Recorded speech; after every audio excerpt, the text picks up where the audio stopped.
Okay, today we are going to tie Bam's Quill Midge.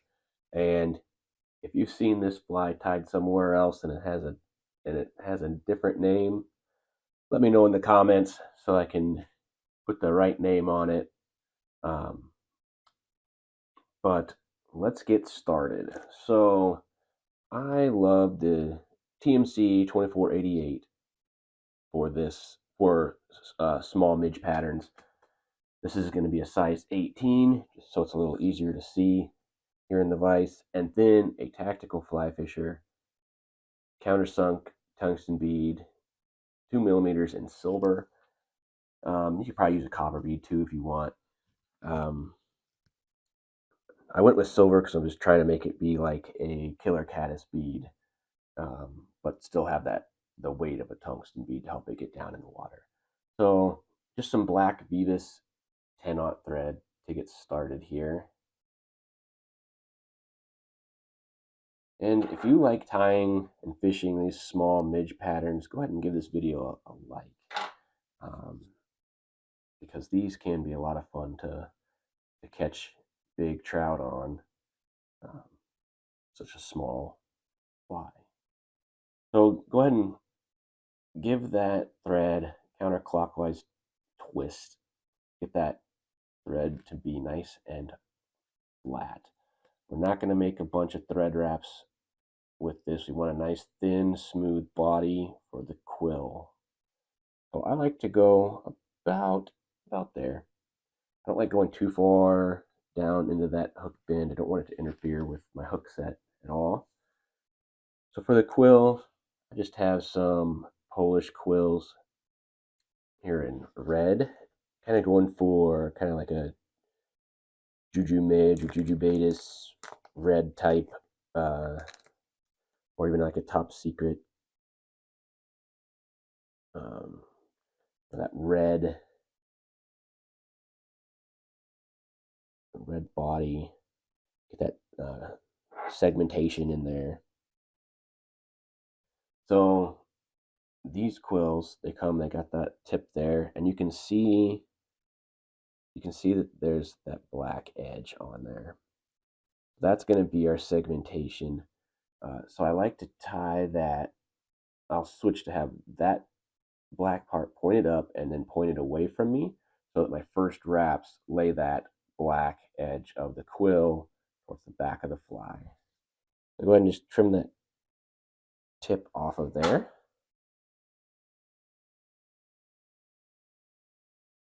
You can see here on the back of that quill, it doesn't have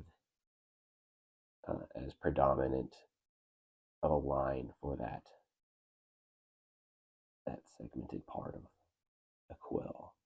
We just get that captured in there. Keep twisting that thread. You don't want too much bulk built up in a body. I'm keeping it nice and thin. If you think that you got some kind of a reverse taper or somewhere in there, it'd be okay. Keep that thread thin and make a very, very slight taper to it. So here you can see that first wrap, it's going to have that segmentation towards the back, which works out great with this black thread. We're trying for touching turns. We lay that segmented part right next to the previous wrap, but with using the black thread, if you do end up with a little gap, not going to be the end of the world. That black thread will just kind of disappear with the edge of that quill. Also, if you're having a little trouble wrapping these quills, if they're kind of splitting on you, tearing on you, you can soak them in water, and that'll make them a little more manageable, a little more flexible.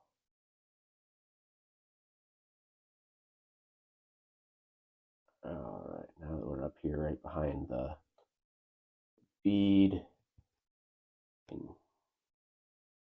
wrap this couple wraps behind, wrap in front, and I like to get a wrap back on it.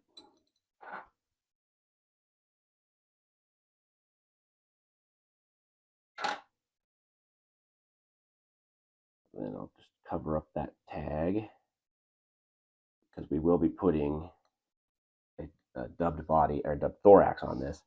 But just for extra durability, I always come back with all of my quill body dries, nymphs, whatever. I grab some Solares bone dry. I just barely have any on the brush. And just go ahead and hit that fly with a nice thin coating of UV resin.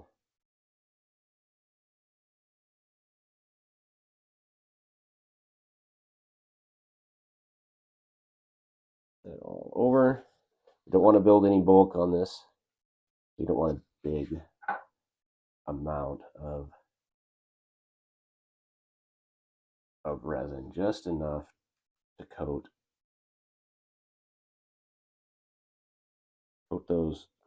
that quill, and it'll have nice durability to it.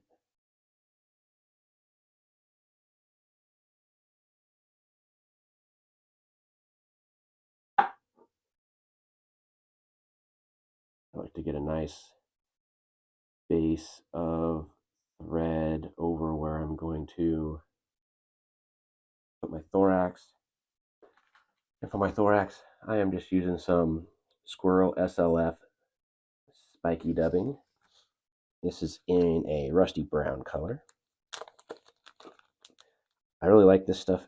I feel like it dubs up tight, almost like a dry fly dubbing, but it has that spikiness and a little bit of flash to it that makes this pattern gives it a little more bugginess.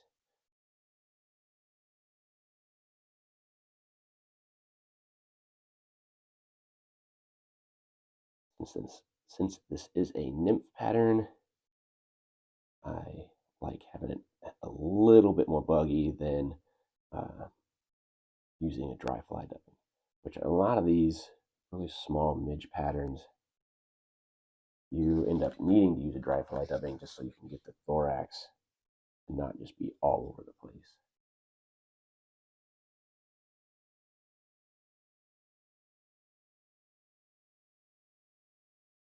Just want a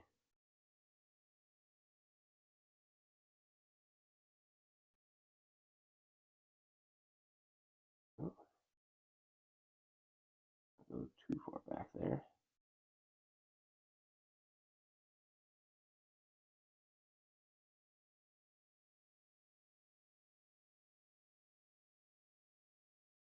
All right, that works. Trying to fight me slightly, but that's fine. So from here, we can just go into a whip finish.